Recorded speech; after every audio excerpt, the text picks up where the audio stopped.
I guess, Charlie Baker tried to, the NCAA president, put an end to this dialogue by releasing a statement. But the problem with his statement is it could theoretically be challenged in court. And we don't know if the rules as he portrayed them in a tweet would actually hold up in court. So here we are again. Well, yeah. Happy New Year. I'm going to read real quick what Baker said earlier this week. If you did not see the statement, quote, the NCAA has not and will not grant eligibility to any prospective or returning student athletes who have signed an NBA contract, including a two-way contract. As schools are increasingly recruiting individuals with international league experience, the NCAA is exercising discretion in applying the actual and necessary expenses by law to ensure that prospective student athletes with experience in American basketball leagues are not at a disadvantage compared to their international counterparts. Rules have long permitted schools to enroll and play individuals with no prior collegiate experience mid-year. Excuse me. While the NCAA has prevailed on the vast majority of eligibility-related lawsuits, recent outlier decisions enjoining the NCAA on a nationwide basis from enforcing rules that have been on the books for decades without even having a trial are wildly destabilizing. I will be working with D1 leaders in the weeks ahead to protect college basketball from these misguided attempts to destroy this American institution, end quote. That is Charlie Baker. That is a pretty forceful quote. I did think it notable that he actually tagged the NBA's official account in making this statement. I don't have this as direct information. I can only surmise that Charlie Baker and Adam Silver have had a conversation or two this week, the higher-ups of both of those respective organizations. I don't think either the NBA or the NCAA want this in general. I think the one thing that's been too under-discussed in all of this is the fact that NBA teams shouldn't want this either. You own the players' rights. You wouldn't want to have your guy theoretically, if we went to a world where a two-way player was trying to go back to college, who's to say that the NBA would even allow that to happen if you own the players' rights? So I think that part of it has not been discussed nearly enough. You can make the case that if a player that's in that awkward position of, okay, I'm on an NBA contract, I've played in 3 games this season, but I think that if I go back to college, I can make $600,000 more. I guess theoretically, it feels like loser material to me, Parrish. Like you're that close to the doorstep of playing in the NBA and you're going to say, no, I'm going to double back and go to college. I don't even know if we're going to have this situation play out, because are we going to have the right kind of player that can actually do it? Trenton Flowers has been reported to maybe be exploring it, but Baker's statement was direct. I don't know if we get a player that challenges it in 2026, and I don't know if that happens if we get another kind of trial lawsuit that would truly just rip down every single barrier. Because if this did get tested, Baker's statement, it's not going to get decided in 2-3 months' time. Like that's something that would drag out. And the player in question might be able to get an injunction and test it anyway, I suppose. But I do think that neither side is looking for this to happen, wants it to happen, wants it to avoid it entirely. So the NBA side of this as well, I think we should at least pay attention to, and the wants and needs of its teams and its owners, its general managers of these rosters. I don't think that can be understated. So you bring up Trenton Flowers. For people who are unfamiliar, this is a young man who has actually played in 8 NBA games, 6 for the Clippers, 2 for the Bulls in the regular season. It has been reported that he's interested in playing college basketball and that a variety of schools are interested in maybe enrolling him to play college basketball. Then that got walked back a little bit. I saw some Twitter correction content thing. Right. Well, I also, there were 6 schools that were named in that I either found or some found me and said, hey, we have never talked to this player. We haven't talked to his agent. They haven't found us. Don't know why we're in the report. I told you can't believe everything on the internet. I've been trying to talk to you about this. I think I told you that. Let's be real. I think we've been telling you. I told you that. You gotta know who you're reading and who you can trust these days, man. The internet's a wild place, and they don't make you take any kind of test to start a Twitter account. You can just put anything you want to out there. So, somebody's putting whatever they wanted to out there, and then it got pushed back a little bit. But here's my point. Let's say, for the sake of the conversation, Trenton Flowers announces a commitment to some school, and the NCAA says, no. You read Charlie Baker's tweet. You can't play college basketball. You actually had an NBA contract. You've played 8 times in NBA regular season games. You read Charlie Baker's tweet. You can't play no college basketball. So then they say, okay, let's do this court thing again. I know how much you guys love being in court. Let's go back to court. Anything but that. And now the NCAA has to argue why undrafted Trenton Flowers, clearly professional player, is ineligible, while drafted James Nnaji, clearly professional player, is eligible. Is it because Flowers played in this professional league, but not that professional league? Legally, what is the difference? Here we go again.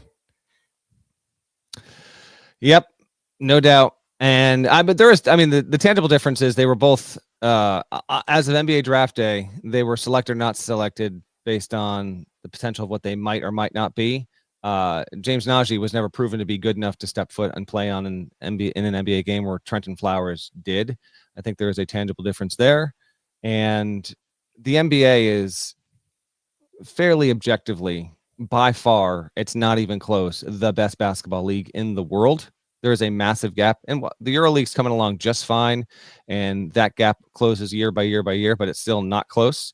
And not a lawyer, not going to play one on the podcast. Have no idea if this would work.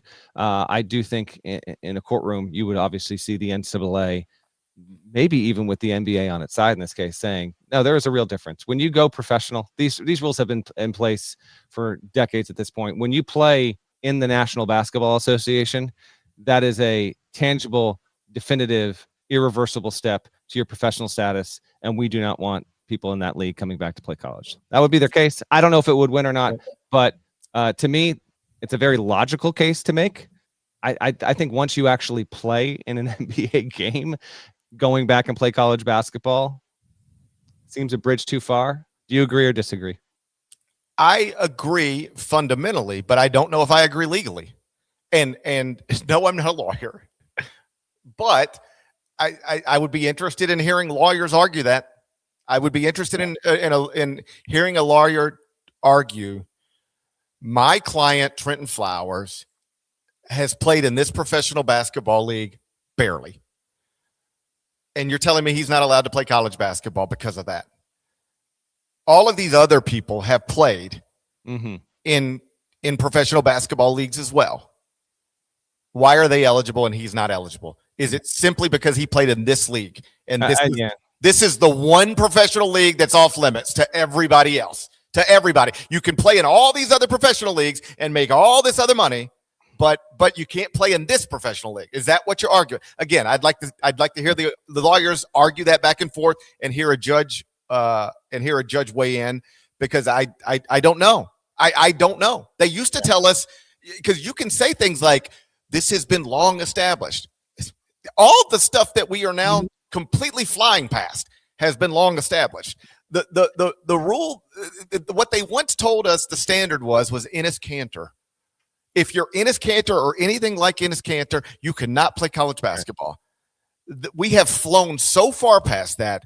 Anybody right now trying to argue they know clearly where the line is, legally or otherwise, is just, they're outrageous. It's just a ridiculous point to make. Even if you're Charlie Baker, I do appreciate him like putting his heels down, 10 toes down. This is where we stand. No, I do. I'm glad that if you'd asked me, will he have a statement before today? I would have said no chance. But the fact that it rose to this level that he actually did, and it was not vacillating. As you said, 10 toes down. I actually do appreciate that.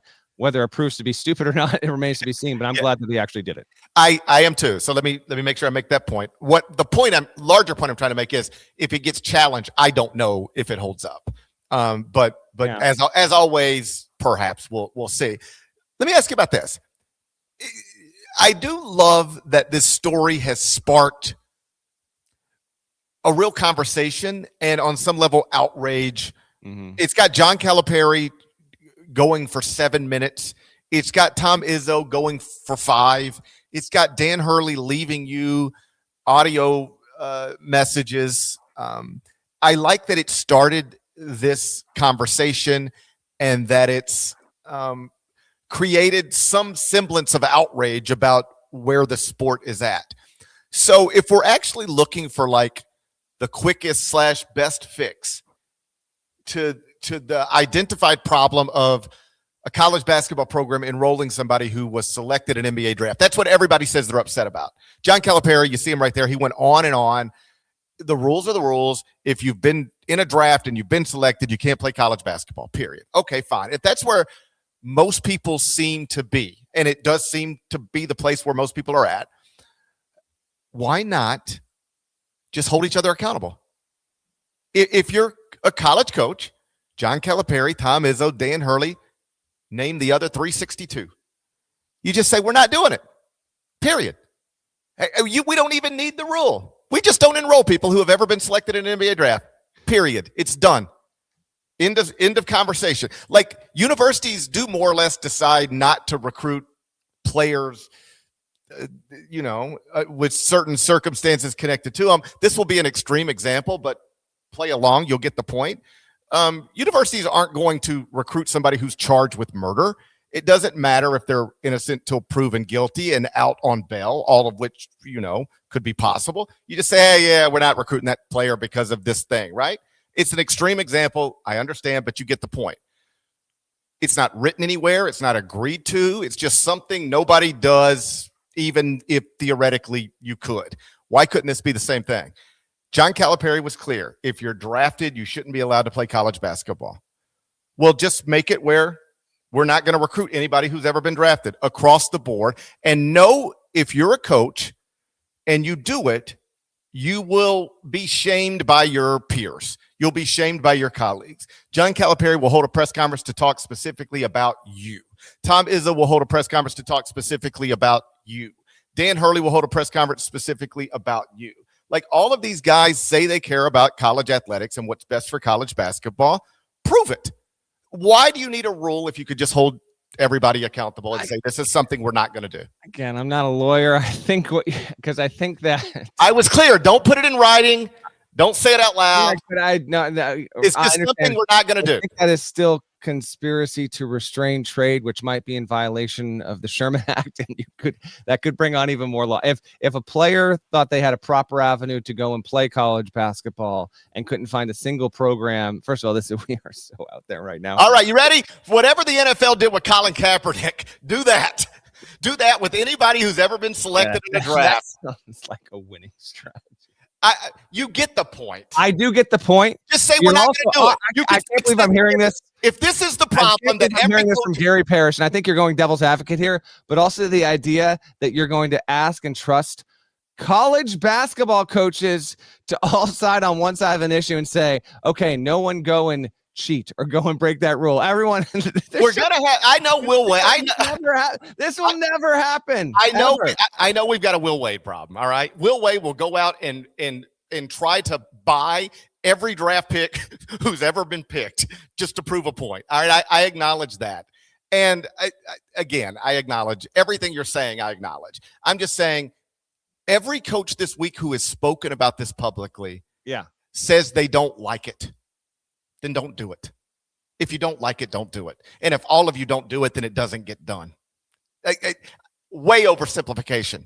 I've told you that. But that's one way to address it, at least. Regardless, I like that it sparked this conversation. Me too. Another fix that everybody throws out all the time is, well, this is sort of where we're at until we get a CBA. This is where we're at until we collectively bargain. Our buddy Seth Davis seems to think that collective bargaining in college athletics just isn't possible. Lawyers who work in the space have suggested they don't agree with that sentiment. I trust all of those people are smarter than me. Seth Davis and all of the lawyers, right? So I won't spend any more time on that debate. I guess I would just say this.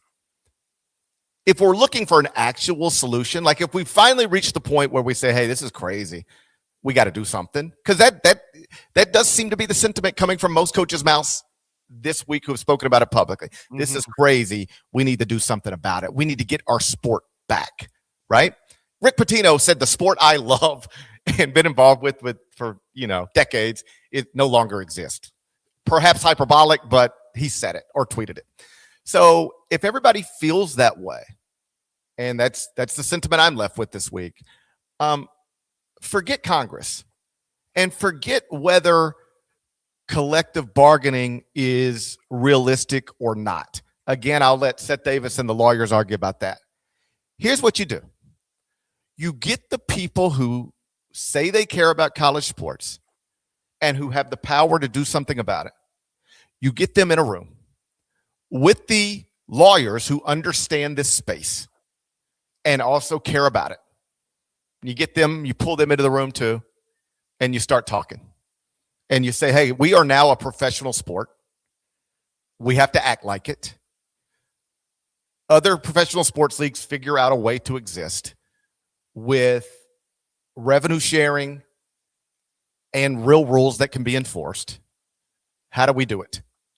We're tired of complaining all the time. We're tired of waiting on Congress.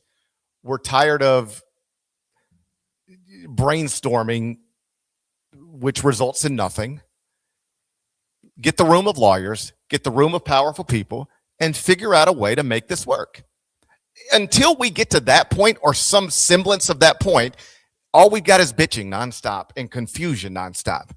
I would prefer to be done with the confusion, be done with the complaining, and have a system that works, whatever it looks like, a legal system that works. Regardless of whether a CBA is a realistic option or not, there's something out there that works. There's a system that works. Get the powerful people and the attorneys in a room and figure it out. You would think that the past week or so of this is actually going to catalyze folks to do that. Now, the way these things go so often is that we're in the middle of a season, so we can't, the coaches are going to want to be represented in that kind of meeting, and they should. We can't do it in the middle of the season, so you got to wait until, say, the Final Four or in the weeks after the Final Four, and so we'll see how much of an issue this remains in terms of its front burner status 2, 3, 4 months from now. I'd agree with you. Maybe at the end of this pod, Josh, we'll talk. I'll toss in so you can hear. I shared what Dan Hurley told me, but if you listen to what he says too, I think it's got a certain level of impact. I'll put that in on the audio version at the end of the show. It's about 2:45. It's just too long to play in the middle of a pod here with me and GP sitting here talking. But for our audio only listeners, we'll tag that at the end so you can hear what Hurley had to say, because a lot of what he said and the way he said it is kind of reflected in the case that GP just made right there.